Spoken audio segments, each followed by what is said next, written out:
I threw myself back in my deep armchair and laughed at her zeal.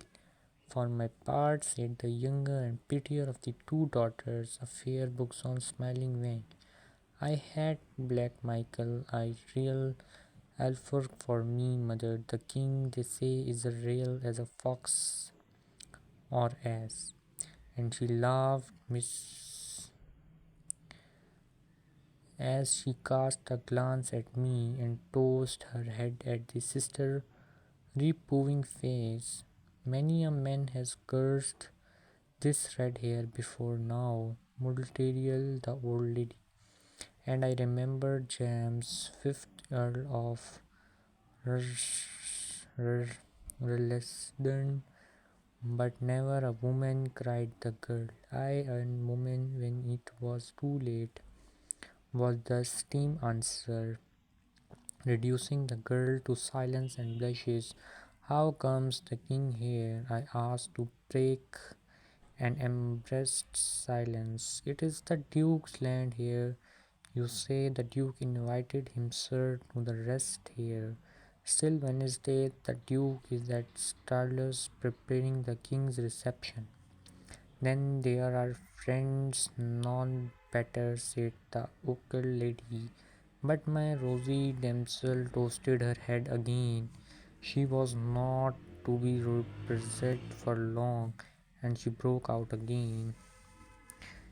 I, they love one another as men do, who want the same place and the same wife. The old woman glowered, but the last words pricked my curiosity, and I interposed before she could begin scolding. What the same wife do? How's that young lady? All the world knows that Black Michael. Well, then, mother, the Duke would give his soul to marry his cousin, the Princess Flavia, and that she is to be the queen. Upon my sword, said I begin to the sorry for your Duke, but if a man will be a younger son, why he must take what the older leaves, and be as thankful to God as he can.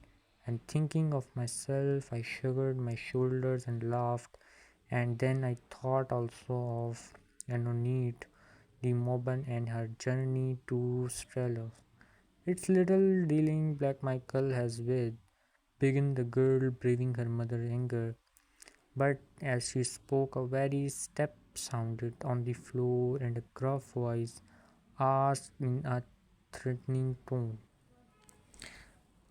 "Who talks of Black Michael in his highness our bro?" The girl gave a little shrink, half of fright, half, I think, of amusement. "You will not tell of me, John," she said. "See where your chattler leads," said the old lady. The men who had spoken come forward. "We have company, John," said my hotness, and the fellow plucked off his cap. A moment later he saw me, and to my amazement he started back a step as thought he had been something wonderful. "What ails you, John?" asked the elder girl. "There is a gentleman on his travels, come to see the coronation." The man had recovered himself, but he was staring at me with that intense, searching, almost feared glance. "Good evening to you," said I.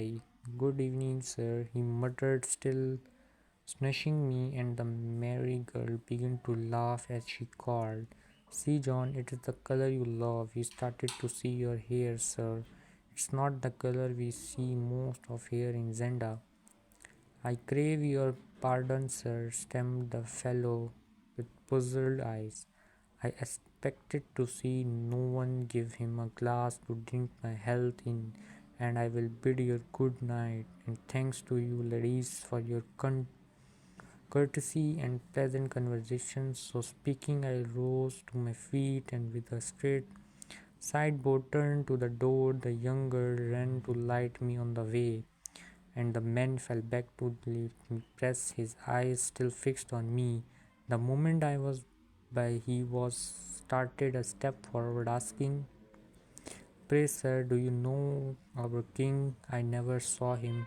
Said I, "I hope to do on so on Wednesday." He said no more, but I still his eyes following me till the door closed behind me.